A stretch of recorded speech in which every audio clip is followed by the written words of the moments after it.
Hello, నమస్తే. అందరూ బాగున్నారా? నేను బాగున్నాను. Thank you so much.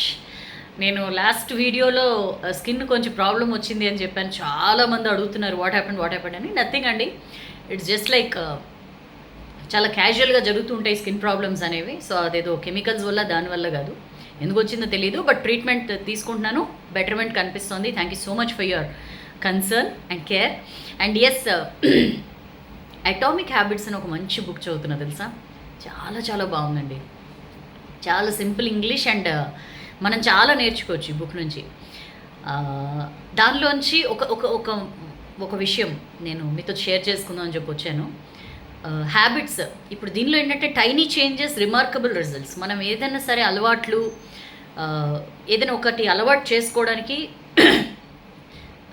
చాలామంది ఏంటంటే అబ్బా కష్టంలే అబ్బా అని చెప్పి వదిలేస్తూ ఉంటారు. లేకపోతే అబ్బా ఇప్పుడు కొత్త అలవాట్లు చేసుకోవడం అవసరమా అని. లేకపోతే కొంతమందికి ఉండే పాత అలవాట్లు, అవి చెడ్డ అలవాట్లు అని తెలిసి కూడా వాటిని వదలలేక ఇట్లా చాలామంది ఇబ్బంది పడుతుంటారు కదా. అట్లాంటి వాళ్ళందరికీ ఐ సజెస్ట్. చాలా చాలా బాగుంది బుక్. జేమ్స్ క్లియర్ నిజంగా మంచి హ్యాబిట్స్ని అలవర్చుకోవడానికి, చెడ్డ హ్యాబిట్స్ని పోగొట్టుకోవడానికి స్టెప్ వైజ్గా మంచి మంచి ఐడియాస్ ఉన్నాయి ఇందులో. అంటే మనం చాలాసార్లు ఏం చేస్తామంటే మనం చేసే పొరపాటు ఏంటి అని చాలా ఎగ్జాంపుల్తో పాటుగా ఇచ్చారండి భలేగా. లైక్ ఇప్పుడు ఏదైనా ఒక సపోజ్ బాడీ గురించే తీసుకుందాం, ఫిట్నెస్ గురించే తీసుకుందాం. చాలామంది సరే ఎట్లన్నా న్యూ ఇయర్ కూడా వస్తుంది కాబట్టి చాలామందికి ఒక అలవాటు ఉంటుంది, న్యూ ఇయర్ రిజల్యూషన్ అని చెప్పి, నేను కుమ్మేయాలి, నేను ఇరగదీసేయాలి న్యూ ఇయర్లో అని చెప్పి. జాన్ 1 నుంచి నేను ఎట్లన్నా రన్నింగ్ స్టార్ట్ చేయాలో, జిమ్ స్టార్ట్ చేయాలో, ఏదో ఒకటి అట్లా స్టార్ట్ చేయాలని చెప్పి అనుకుంటారు. అనుకున్నది తడవగా మొదలు పెడతారు, బట్ ఆ తర్వాత దాన్ని డిస్కంటిన్యూ చేస్తారు. ఇట్లా చాలా అలవాట్లు. ఒక బుక్ రీడింగే తీసుకుందాం, లేకపోతే ఏదైనా రాయడం గురించి తీసుకున్నా. మనలో చాలామందికి ఏదైనా ఒక మంచి అలవాటు స్టార్ట్ చేయాలి అన్న ఒక దృఢ సంకల్పం ఉంటుంది, కానీ దాన్ని చివరాఖరి దాకా కంటిన్యూ చేయలేరు, మధ్యలో గివప్ చేస్తుంటారు. ఎందుకు ఇట్లా అని చెప్పి ఆలోచించినప్పుడు, ఇన్ఫ్యాక్ట్ నాకు కూడా అట్లాంటి చాలా ఇష్యూస్ ఉన్నాయి. సో ఈ బుక్లో నాకు నచ్చిన ఇష్యూ, అందులో నాకు వచ్చిన ఆన్సర్ ఏంటంటే, ఫర్ ఎగ్జాంపుల్ ఇప్పుడు బ్యాంబూ ట్రీ ఉంటుంది కదా. బ్యాంబూ ట్రీ అట కొన్ని నెలల పాటు, కొన్ని సంవత్సరాల పాటు ఇంతనే కనిపిస్తుందట అండి భూమి పైన. But all of a sudden అంత ఎత్తు ఎదిగిపోతుందట.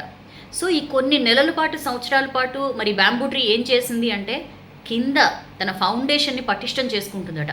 కింద ఫౌండేషన్ పూర్తిగా స్ట్రెంగ్తన్ అయిన తర్వాత అప్పుడు సడన్గా మనకి అంతలోకి చాలా చేంజ్ వస్తుందట బ్యాంబూ ట్రీలో. ఇంకా చిన్న ఎగ్జాంపుల్స్, లైక్ ఇప్పుడు మనం భూకంపాల గురించి వింటూ ఉంటాం కదా. ఈ భూమి పొరల్లో ఉండే టెక్టానిక్ ప్లేట్స్, ఈ టెక్టానిక్ ప్లేట్స్ పరస్పరం అవి ఆ ప్రెషర్తో అవి మూవ్ అవుతూనే ఉంటాయి, ఒకదాన్ని ఒక టచ్ చేస్తూనే ఉంటాయి, ఆ రాపిడి జరుగుతూనే ఉంటుంది. But all of a sudden ఏమవుతుందంటే కొన్ని సంవత్సరాల పాటు అట్లా జరిగి తర్వాత టెన్షన్ పెరిగి అది ఒక్కసారి ఇరప్ట్ అవుతుందన్నమాట. దట్ ఇస్ నథింగ్ బట్ దాన్ని మనం భూకంపం అంటాం, ఎర్త్క్వేక్ అని చెప్పి పిలుస్తుంటాం కదా. ఇట్లా ఏదైనా ఒకటి జరగాలి అంటే కొంతకాలం పడుతుంది, కొంత టైం పడుతుంది. ఈవెన్ ఒక ఐస్ గడ్డని పెట్టి అది కరగాలన్నా సరే కొంత టైం పడుతుంది. ఒక పర్టిక్యులర్ రూమ్ టెంపరేచర్ చేరుకున్న తర్వాతనే అది కరగడం అనేది స్టార్ట్ అవుతుంది. ఏదైనా సరే మనం ఒక అలవాటు మొదలుపెట్టి ఏం రిజల్ట్ లేదు, నేను 4 నెలల నుంచి రన్నింగ్ చేస్తున్నాను, నాకేం రిజల్ట్ కనిపిస్తలా, 5 నెలల నుంచి చేస్తున్నాను, ఏం రిజల్ట్ కనిపిస్తలా, వదిలేద్దాం. Never do it. Who knows, మీరు 5 నెలలు చేసినా కనిపించని రిజల్ట్ 5 నెలల తర్వాత ఇంకొక రోజు చేస్తే మీకు కనిపిస్తుందేమో కాదు, కనిపిస్తుంది.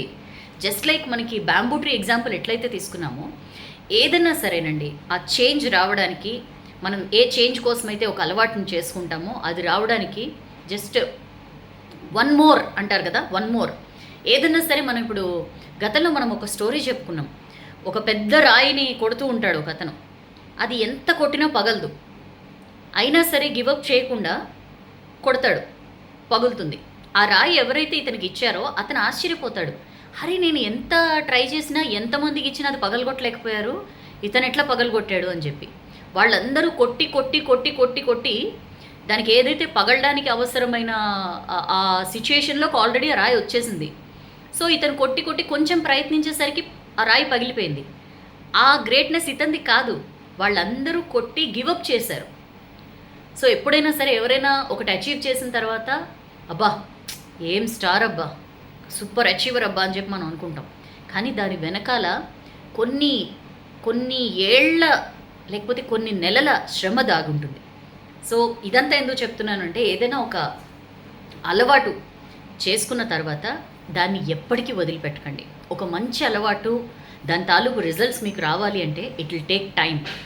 ఆ టైం చాలామంది అప్పటిదాకా చేసి ఇంక రిజల్ట్ వచ్చే టైంలో గివప్ చేస్తారు. So never do it. Even పిల్లలకు కూడా నేర్పించండి. జనరల్గా పిల్లలకి, ఈ తరం పిల్లలు, ఈ జనరేషన్ పిల్లలు మరీ వాళ్ళకి ఇమ్మీడియట్ రిజల్ట్స్ కావాలి. ఇమ్మీడియట్ రిజల్ట్స్ రావు, దేనికి రావు. మనం జనరల్గా అమ్మ 9 నెలలు మోస్తే పిల్లలు పుడతారు. అట్లా పిల్లలు పుట్టడానికి అంత టైం పడుతుంది. ప్రతిదానికి దేనికైనా అంతేనండి. ఏదైనా సరే పెర్సెవరెన్స్, పర్సిస్టెన్స్, పేషెన్స్ ఇవన్నీ చాలా ఇంపార్టెంట్ లైఫ్లో. సో నాకు బాగా నచ్చింది ఇష్యూ, మీతో షేర్ చేసుకుందామని వచ్చాను. అండ్ ఎస్, ఇయర్ అయిపోయింది. చూస్తుండగానే 2023, నేను మొన్న మధ్య ఒక వీడియో చూస్తుంటే, అరే ఇది నేను లాస్ట్ ఇయర్ డిసెంబర్లో చేసిన, లాస్ట్ వీడియో ఆఫ్ 2023 నాకు కనబడింది. సారీ 2022 కనబడింది. అప్పుడే 1 ఇయర్ అయిపోయిందా అనిపించింది. ఎనీవేస్, టైం ఫ్లైస్ అంటారు కదా. సో ఆ ఉన్న టైంని మీరు సద్వినియోగం చేసుకోండి, మంచి మంచి అలవాట్లు చేసుకోండి.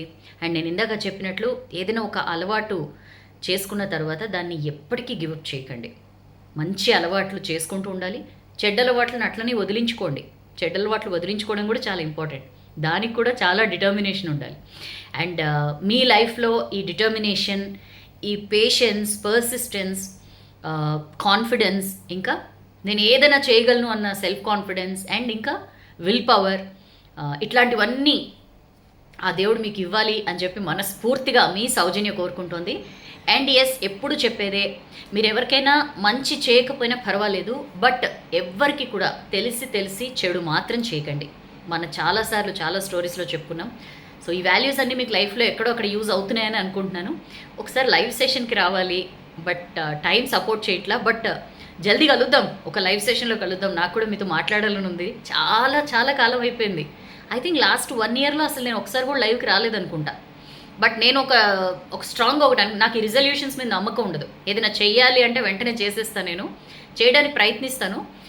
సో రిజల్యూషన్ కాదు, కానీ 2024లో ఖచ్చితంగా ఒకసారి మనం లైవ్ సెషన్లో మాట్లాడుకుందామండి. ఒకసారి కాదు, ఖచ్చితంగా 2024లో అయితే లైవ్కి వస్తాను, మాట్లాడుకుందాం. చాలా విషయాలు, చాలా రోజులే మిమ్మల్ని అందరినీ పలకరించి పేరు పేరున. And yes, thank you so much for your wonderful support అండి. కంటిన్యూ చేస్తూ ఉండండి ఈ సపోర్ట్. మీ సపోర్టే నాకు వెళ్ళాలి, ఒక స్టోరీ చెప్పాలి, మన వాళ్ళు వెయిట్ చేస్తూ ఉంటారు, మంచి మంచి ఇష్యూస్ పంచుకోవాలి అని చెప్పి ఆ స్ఫూర్తి నాకు నింపుతూ ఉంటుంది. Thank you so much for your never ending love and support. ఇలానే సపోర్ట్ చేస్తూ ఉండండి. మనం 2024లో కూడా కుమ్మేద్దాం, ఓకేనా? అండ్ ఎస్, మరొకసారి మీ అందరికీ కూడా wishing you a very very very happy, healthy and prosperous new year. మీ అందరి జీవితాల్లో 2023 ఎట్లున్నా సరే దాన్ని వదిలేయండి.